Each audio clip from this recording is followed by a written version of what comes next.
next day, you wake up bright and early. What is your first move?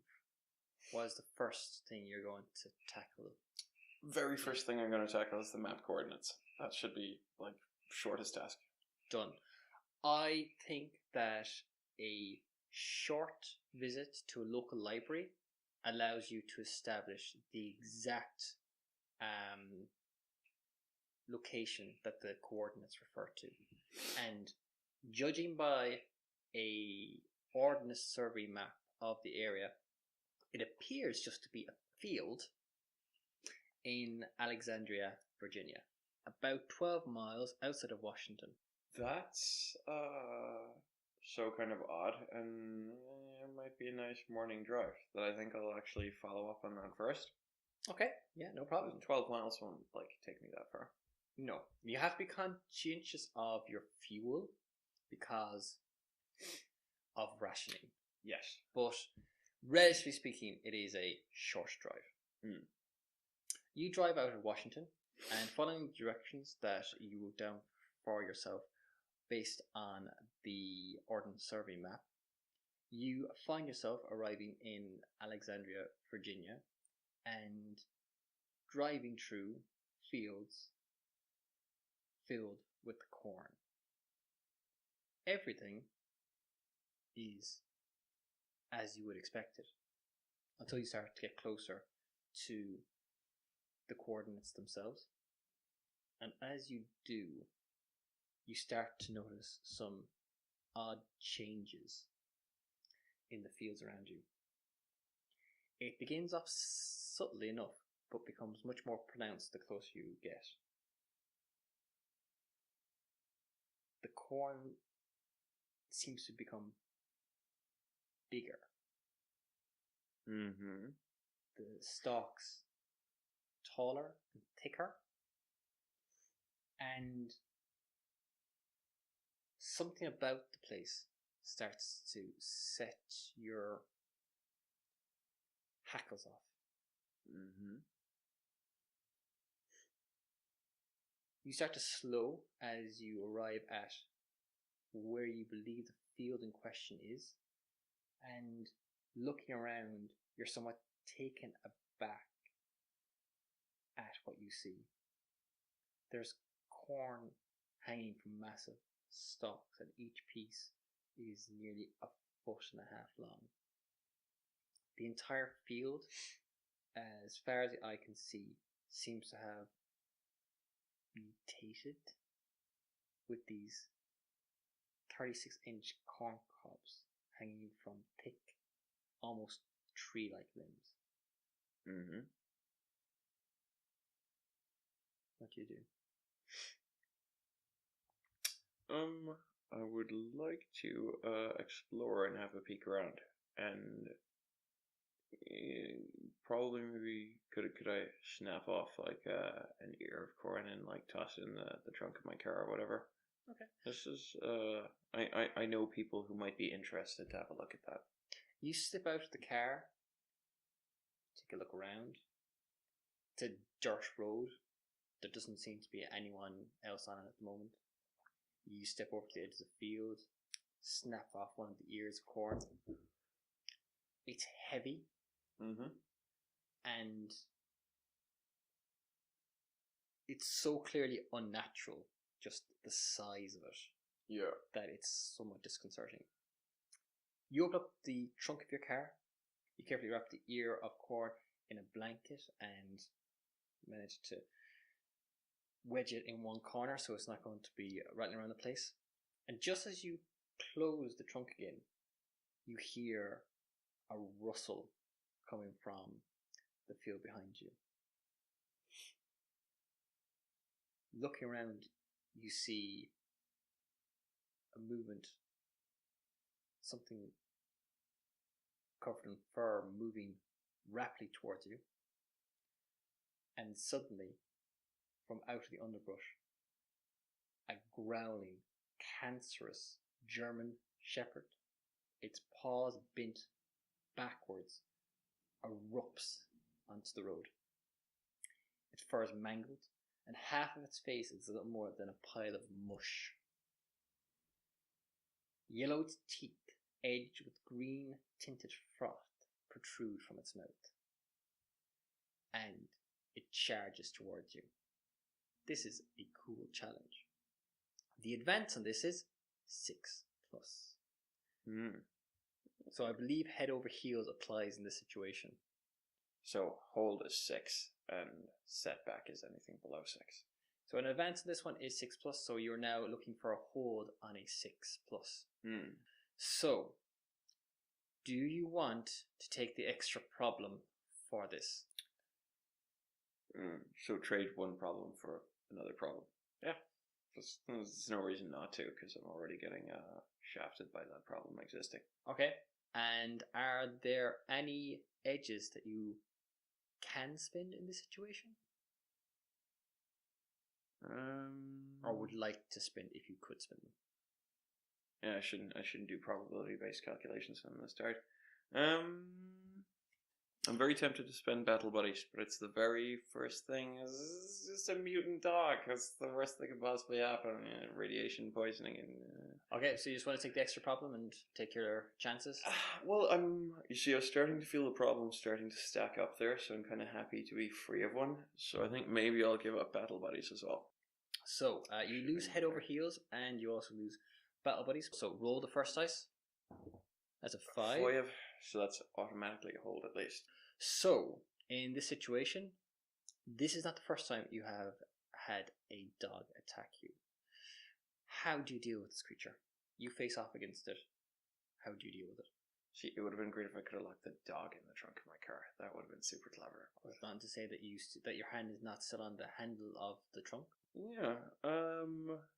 You know what? It's a bit ambitious, but that's what I think I'll do. I'll have a bit of a matador action. Pop the trunk of the car open and like stand there to bait its charge, and then at the last second I'll just snap myself out of the way and slam the trunk shut.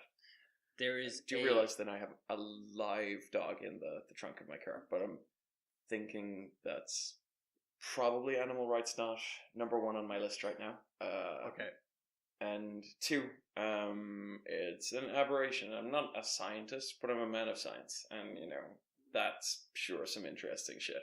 Okay, so there is a crash and a yowl as the German Shepherd hurls itself at you, and instead finds itself slamming into the rear of the trunk of your car. You whisk around and slam the trunk shut on it, and you can hear a trashing noise from inside it, which continues on for a few minutes and then seems to just subside. You know that the creature itself looked diseased, to say the least, to start with. So you're not sure if it has just subsided or whether it may just have died. I strongly suspect I may have to kill said animal anyway, or that it's going to wind up dead pretty soon one way or another. For now, though, I'm actually just going to leave it there. Okay. I would like to explore this field a little further. Okay. Since, I have no idea that I'm irradiating myself. So you push into the field itself, and it is bizarre. There's something about the whole place that just leaves you feeling on edge, almost as if something's watching you the whole time that you're there. The field seems to be growing at an abnormal rate. It's almost as if you can see the corn growing around you. And although you push into it for a while, you don't notice anything else that immediately stands out to you. The corn itself does make it hard to get much of a view because it's so thick and it's risen so tall. But you are left with this unsettled feeling about the whole area. Something about it is just quite clearly not just wrong because of what you can see, but wrong because of some almost undefinable quality that leaves the back of your brain itching. So definite heebie-jeebies. Definite heebie-jeebies. Okay. In that case, I think I have procured more samples than I ever thought I was going to get. I think I am gonna make my way back to town. Okay. So, you get back in your car, turn around, and start driving back into town. You're following dirt roads on the way back into Washington. And as you're about halfway, from behind you, you see a patrol car pull out from around a punch Hitler in the face sign. It follows behind you for a few long moments. And it's obvious that it's following you. As you pick up speed, it picks up speed. As you slow down, it slows down.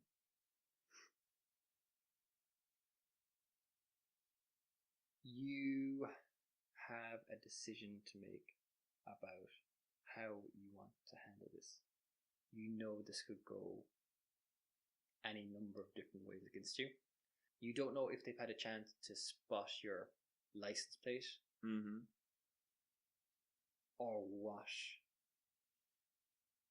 they may throw at you if they pull you over. So,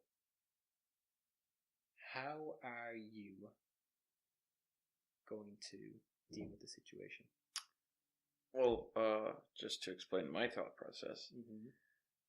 Obviously, I don't really trust the police in general, but I trust the police inside the city a fuck of a lot more than I trust the ones outside of it. Okay. Does your problem come into play with this? Depends on the circumstances. Put it this way, it's definite that if pushed in the right way, it would become very relevant quite quickly. But, I think I would have the composure to cope with, one, the indignity of the situation in general, and maybe, a jibe or two. But I think, if it went bad, or it became apparent that it was going to go badly, I think it would definitely become very relevant then. Okay. So, you are driving down this road. You've taken in the patrol car behind you. The lights and sirens blare, as you were expecting them to. You have a second to make a decision about how you want to deal with this. Are you going to pull over and deal with the cops, or are you going to try and make a run for it?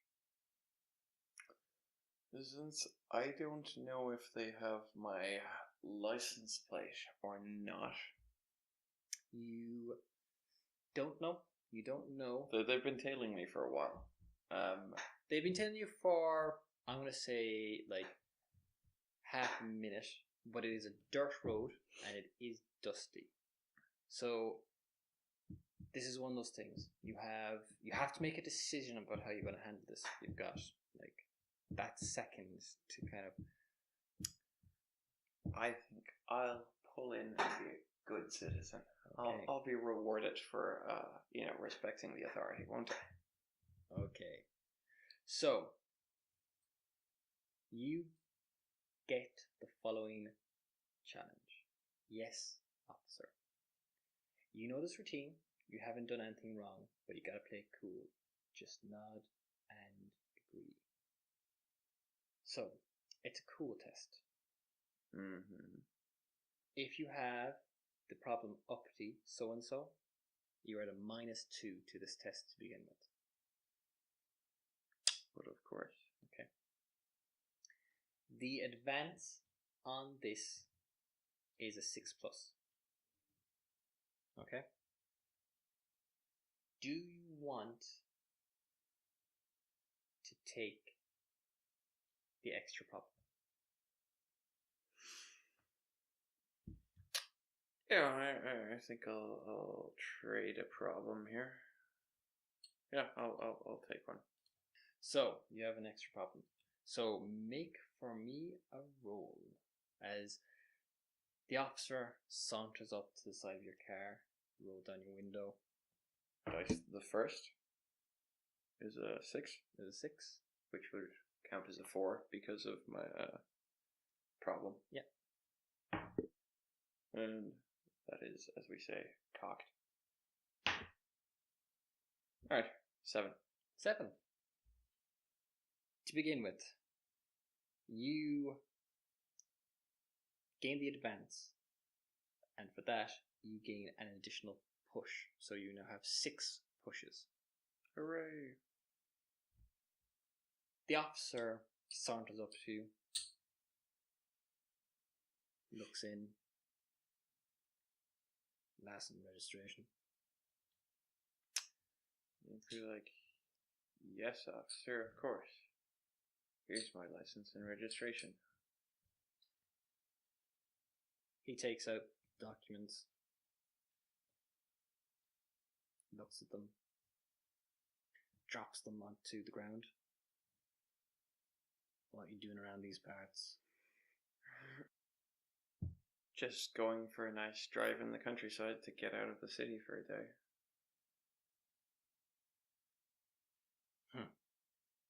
Silly boy. Well, it's pretty much shoulder to shoulder in the city, so... He starts walking around the car. You see he's got one hand resting on his holster the whole time. Kind of secretly hoping he opens the trunk and gets jumped by like a rabid mutant zombie, but I'm not sure how that would play out. Me neither. But it's got to admit it would be pretty fun for me for at least a minute or two. Yeah. He comes back round, gives you another look up and down. We don't like your sort around here.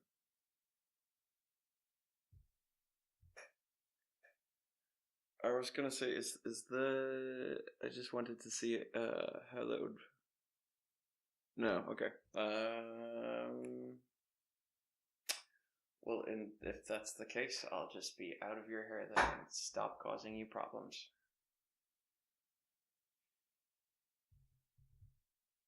This is a nice car you got here. A friend of mine from the army helped me to get it. So what you're saying is not your car. How do you play it? I feel like, no sir, technically this belongs to my friend Colonel Hartman. Okay. I think this is very appropriate. You get the distinct impression that this cop is very intent on, at the very least, inconvenience you. Mm-hmm. And is on a hair trigger from doing much worse. Mm-hmm. And probably wouldn't hesitate to hurt you or damage. He's clearly looking for an excuse to start shit. But you haven't given him an excuse, and you've now indicated that this car belongs to a serving officer in the military. Yes. So I think that there's a chance he may be reluctant to also damage the car because he doesn't actually know who that could cause inconvenience to. Or he doesn't know exactly he doesn't know what the consequences of that might be. So I think this is a cool roll. And this is what's called a quick test. So this is just a straight die roll. If you get a 4+ on this, then he is going to back off because he doesn't know if what you're telling him is the truth. But if it is the truth, what the consequences would be of him pushing this any further. Because I think you've played it very well. So give me a roll. No. Okay. He grins at you. Well then, I'm guessing your friend's gonna need to get himself a new tire. Takes out his gun, points it at the front tire, shoots it out.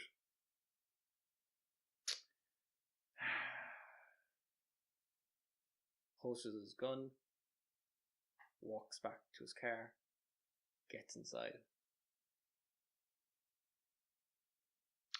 drives away. Sweats bullets.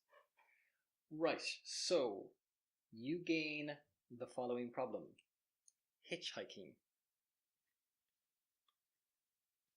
But wait, what about my mutant dog specimen? So please read that out. You should have been using public transport.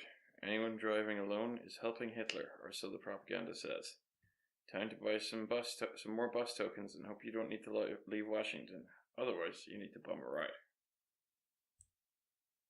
So this is a problem that you may be able to resolve just through role-playing, as in this isn't a problem that you need to suffer a penalty on a dice roll or anything like that.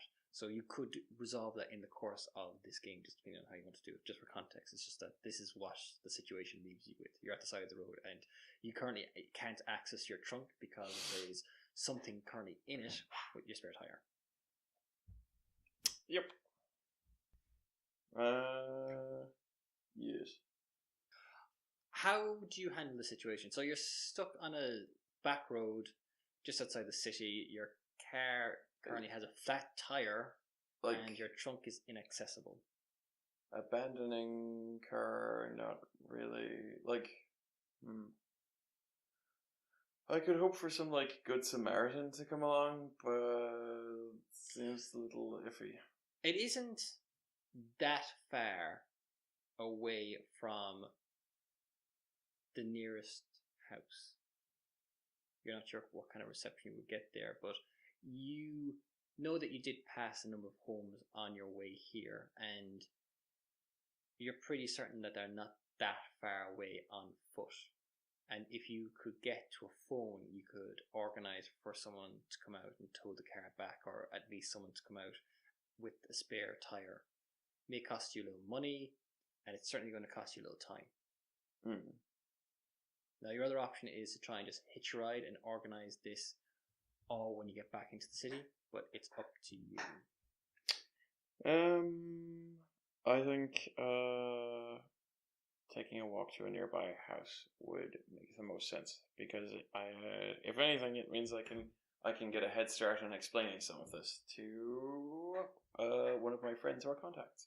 Okay, then I'm going to say you end up losing the best part of the morning and the early afternoon as you have to slog down these back roads until you find a house where you find a friendly enough reception that someone allows you to use their phone. A couple of calls later, you have your mechanic on his way out with a tire to replace the one that was shot out, and you are back on the road again just after lunchtime. But you've lost all of the morning, the early part of the afternoon. You're not back in the city until close to 4 o'clock. Okay. So you've just lost so much time. So on your return to the city, what is your first port of call then? Probably my place, because I can make a phone call from there. Okay. Yeah. So, who are you calling? I'm going to want to call Rose. Alright. So, Rosamund Carter, a professor of sociology and anthropology at Howard University, is a longtime friend of yours. And you know that she is a very talented and ambitious woman. But you also know that she is a firm believer in the supernatural.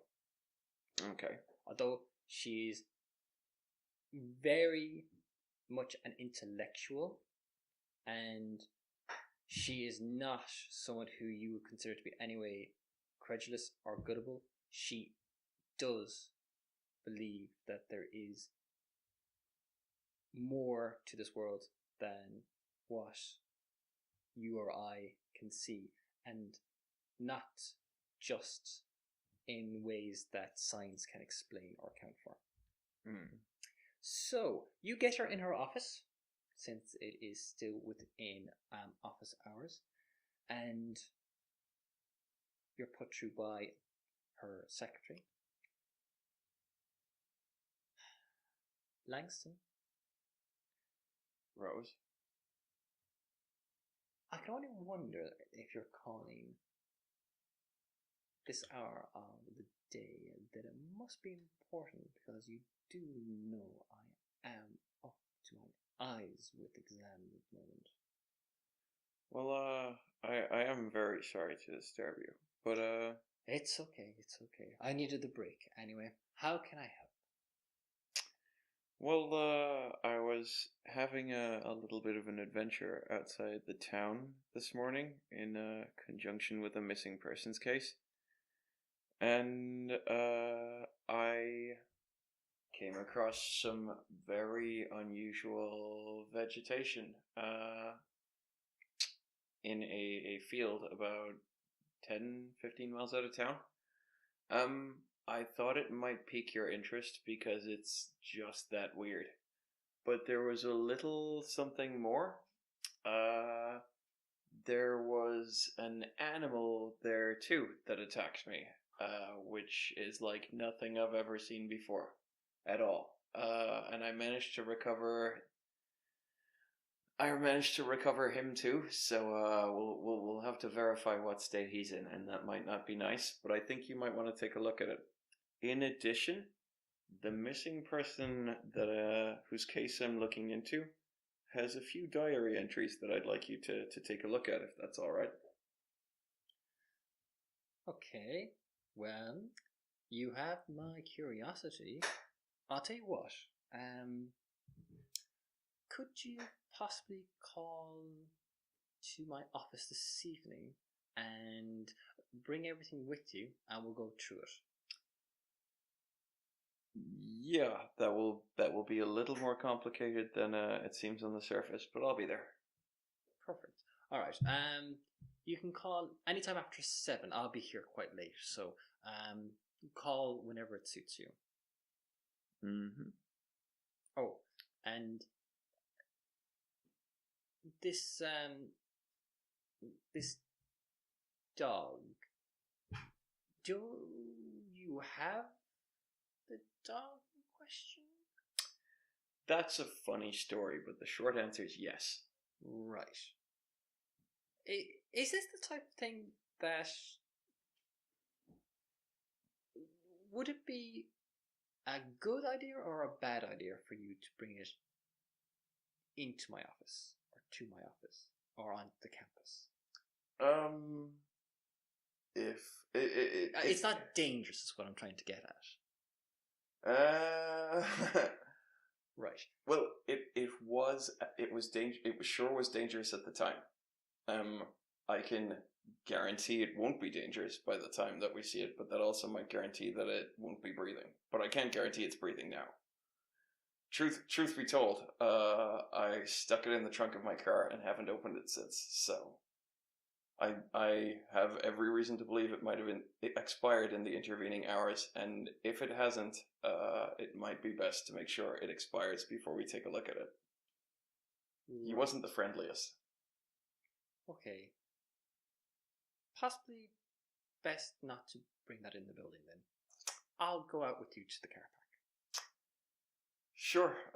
If there's any type of lab environment where you might want to take a look at it, that's fine too. But if you can tell me anything, I'll sure be grateful, because I've never seen anything like it, and believe me, I've seen some shit. Right. Okay. I'll talk to you later on, and we'll figure things out then. You can see, or you can quite clearly hear that she is intrigued and confused at the same time.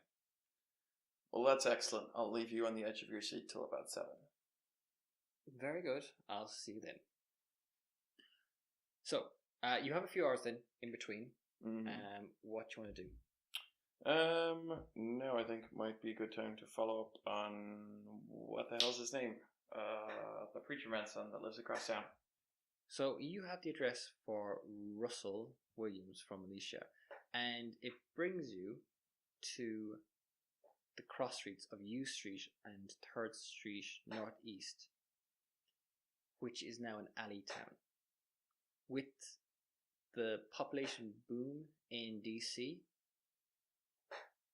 a lot of African Americans have found themselves forced into makeshift dwellings of every imaginable shape and size with no running water or heating.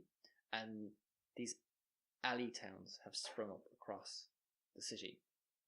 As you pull up to the mouth of the alley, you see that among 7 tightly packed houses are 9 shed-like buildings of various sizes and shapes.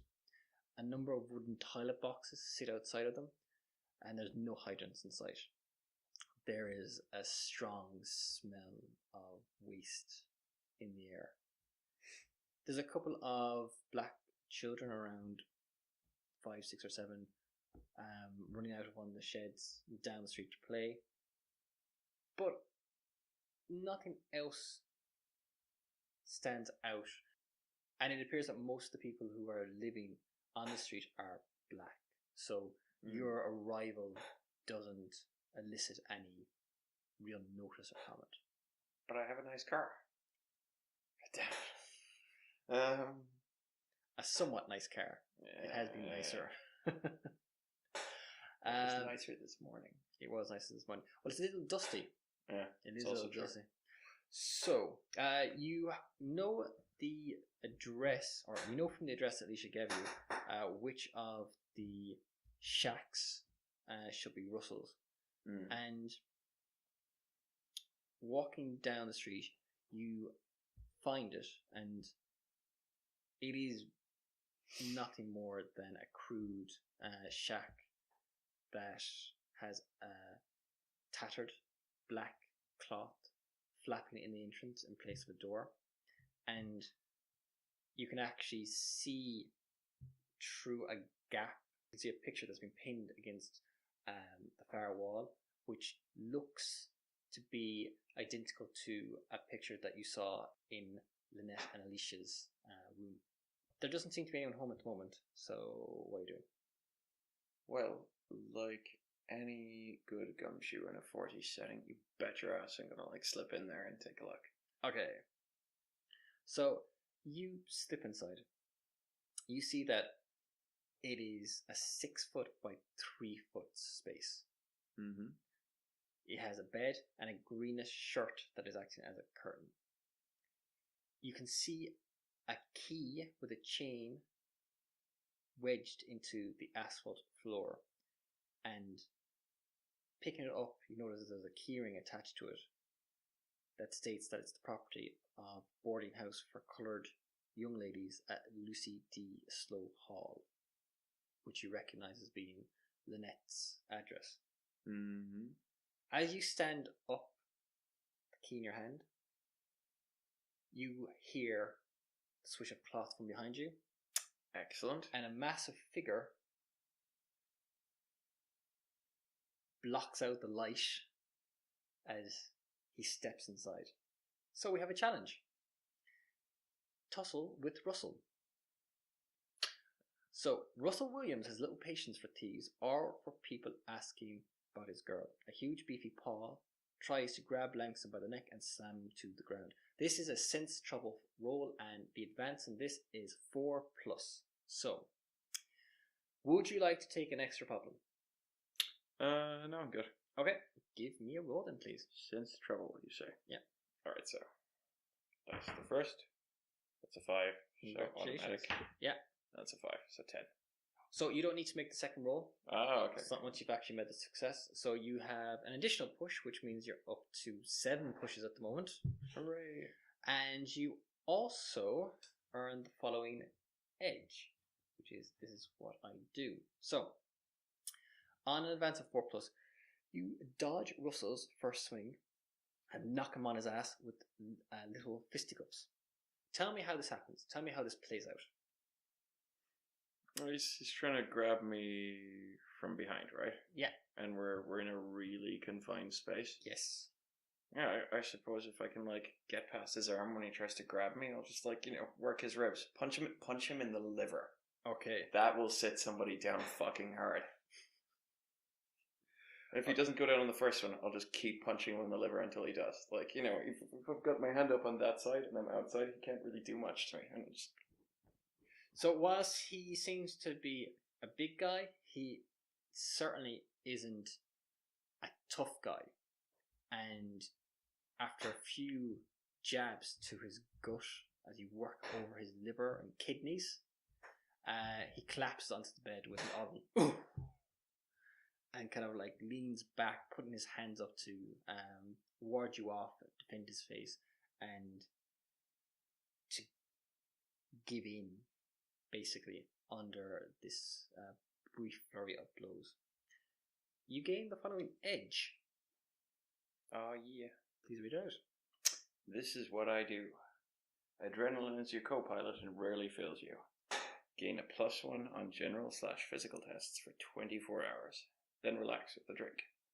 So, as we're saying, this is about 4 or 5 o'clock in the afternoon. This will remain in effect until 4 or 5 o'clock the next day.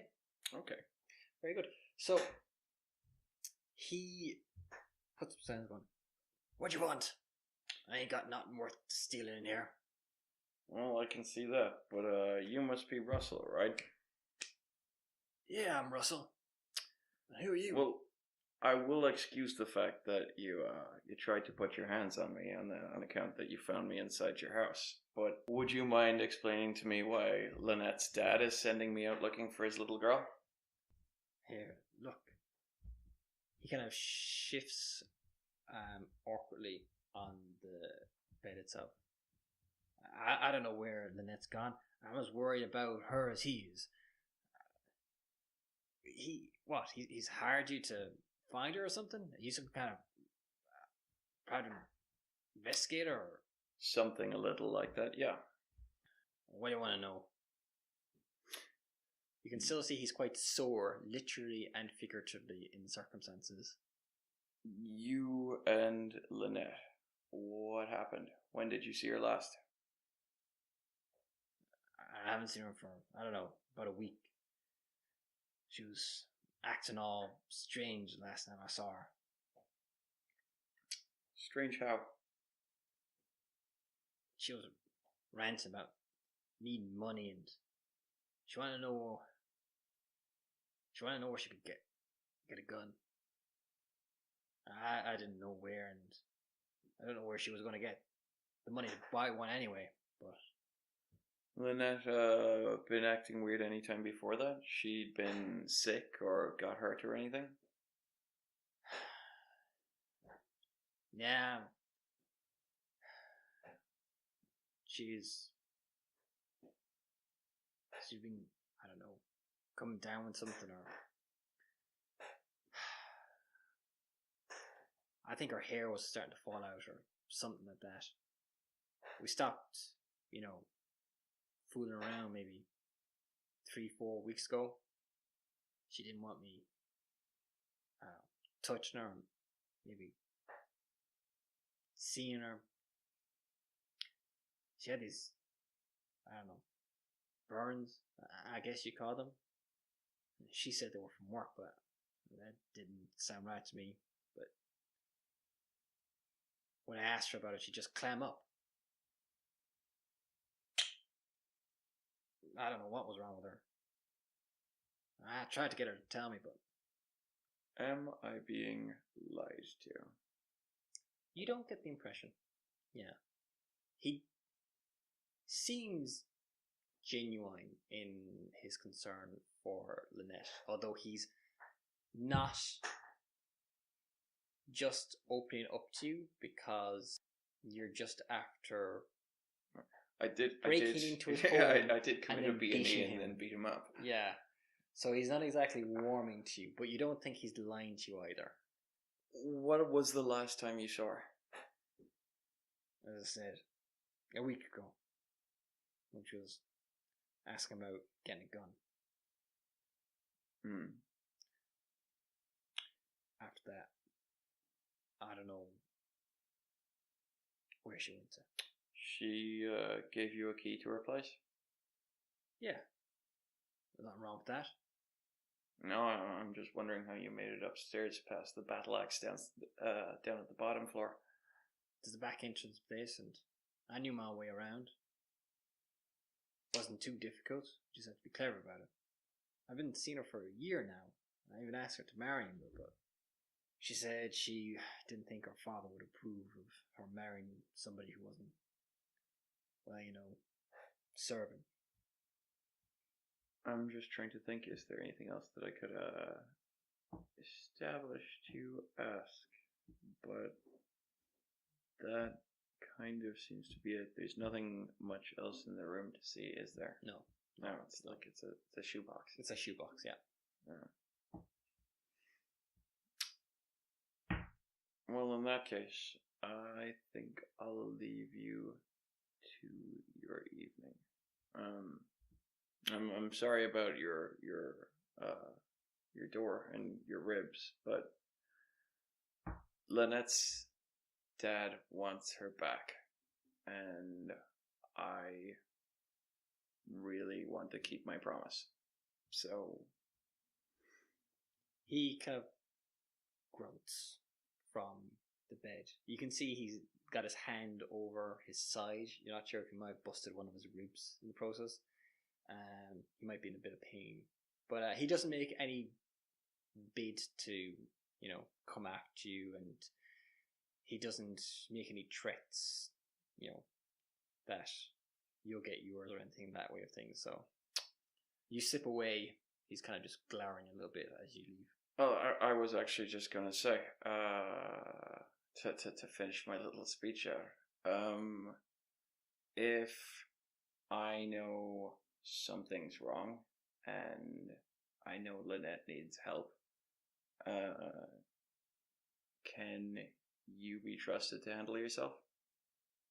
He looks a little kind of wary at this. Look, mister, I don't know you. I've seen the way that you behave, the way you act, so you'll forgive me, but what I might do for Lynette is one thing, but what I might do for you is a whole different thing. Well, I'll be sure to fill her in on that little detail if I find her in one piece. He glares at you, yeah. I'll wish you a good night, friend. And I'll climb in my automobile and drive off. Okay. So I think you can discard Hitchhiker as a result of taking the time to fix your vehicle. So that problem is resolved. Ooh. What is your next action? We're running up to 7, right? Yeah, I'm going to say so, yeah. Like, it's probably come up to 6, and you said you'd be there sometime after 7, so yes. it's up to yourself. It might help if, I can... Oh, no, I can't, yeah. It's not exactly like I can pop up to the observatory after hours, can I?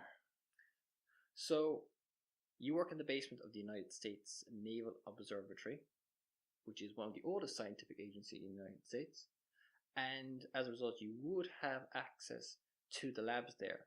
However, typically during the day it would be difficult for you to do anything without it, at the very least, drawing comment from your white colleagues.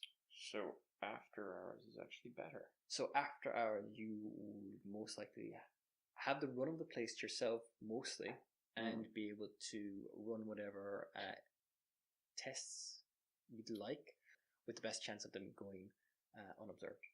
Okay. And outside of that, I couldn't get Rosamund onto the premises, could I? Or would that be doable?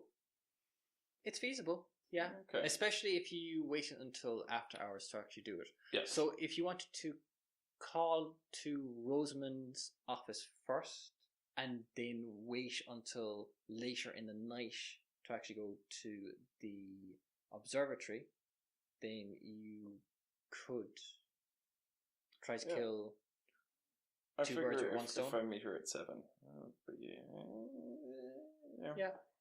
Well, it's an observatory, so it actually does have... It is open at night. Yeah. To a degree. So. The other thing is, do I own a gun? Make a preparedness roll. This is a quick test. On a 4+, you have a gun. Hey! You have a service revolver that you kept from your army days. So here's the question then.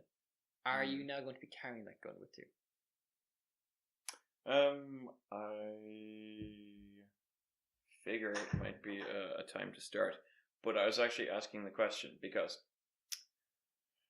for the purposes of the game, I don't know if that dog in the trunk of my car is dead or not. Yes. And for one, I'm going to have to check on it. And if it is alive and maintaining a deeply unsuitable disposition, I might have to lure it back out of the car and, execute it before turning it in for study. Okay. I assume I don't have, super easy access to, veterinary supplies or training or anything like that. So, luring it into a net bag and then, tranquilizing it will be out. Okay. So I'm going to say that when you check on the dog again, it appears to be dead. Mm-hmm. Judging by its diseased carcass, you suspect that it may have just been running on adrenaline, because now that you've had a chance to look at it a little bit more closely, the extent of the damage, the extent of the mutation to its body is so severe that you can't imagine that it would have had a very long lifespan in that condition. It's simply so extreme. And it's possible that the exertion of attacking you may have been enough to push it over the edge. Okay. So, you have your revolver on you when you go to check the job, expecting the worst. But you don't require it. But if you are carrying it, then you do get the following edge. However, please ignore the narrative. So, please read the following edge. Packing heat. Spend this card for an extra die on any fighting challenge, and then discard. Now, that is conditional on you having your revolver with you, though. Figured. So, you arrive at Rosamund's office. You head upstairs. You know where it is. Mm-hmm. And she is expecting you. So, the door is ajar as you walk inside. So, what kind of trouble have you gotten yourself into? Show me what you have. Well, starting off from the top. Do you just give her a brief summary of everything? Yes, I'll give her a rundown. Okay. But in particular, I'll give her the breakdown of what happened at the cornfield. In particular, if it's okay, I'd like you to take a look at the dog I found there and the corn itself, because that's the least natural thing I've seen in a lifetime of unnatural things. And I was wondering, given some of your other fields of study, what you might make of some of these diary entries, specifically the ones about this mysterious bright light. Right, well, the dog and the corn aren't exactly my fields of expertise. I thought they were a little bit more up your alley, but I'll take a look. And as for the diary, okay, let's have a... Well, I'm not a biologist, but I didn't even... I wasn't even 100% sure that was a dog when it came at me first. So you bring her down to the car. Mm-hmm. You show her the corn and the dog in the trunk. Mm-hmm. She is taken aback by them. She's quite clearly shocked at the sight of the dog in particular. It is a pretty horrific sight. She questions you minutely on what happened and what you saw at the cornfield, and then she suggests closing the trunk and locking it, and then takes you back up to her office, rather quiet, takes the diary, goes through it minutely, especially the pages that refer to the odd cloud of swirling colours, and then asks if you wouldn't mind waiting for a few hours while she does a little research in the rare book collection in the library. Now, if you want, you could slip away to the observatory, which I think you had in mind anyway during the time, because she seems to suggest that she will be gone for a while. She needs to check a few things.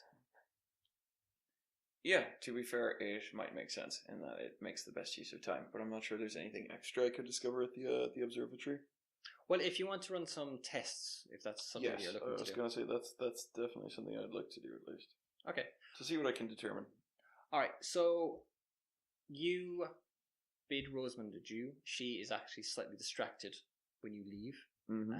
You almost got the feeling that if you just left, that she would not even have noticed. And you drive over to the observatory.